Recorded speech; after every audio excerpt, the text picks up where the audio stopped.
Today's tip, let's mix us up some chocolates.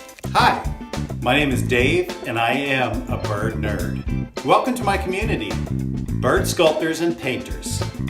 I was on the phone with a friend the other day and he was talking about wanting to expand his color palette. He was interested in more chocolates. And I said, well, why don't you give your burnt umber a spin?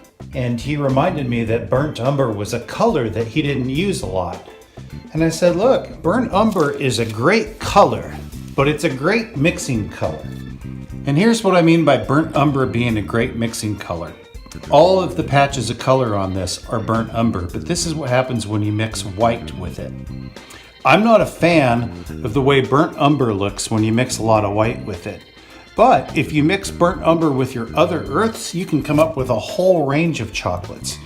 Here you see just the burnt umber all by itself, adding a little white, adding, in my opinion, too much white. Then here's burnt umber mixed with raw sienna. Again, more raw sienna and more raw sienna. Same thing with burnt sienna here.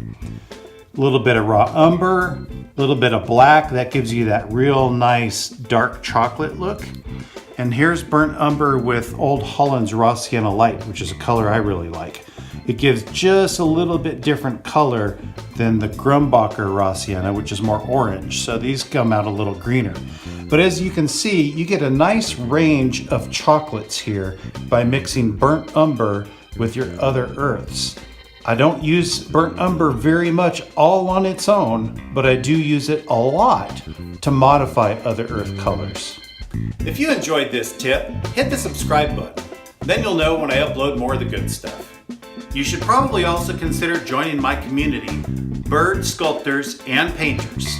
There's a link in the description below this video, and that will get you all the best tips and tricks delivered straight to your inbox, as well as updates on all the courses that I offer.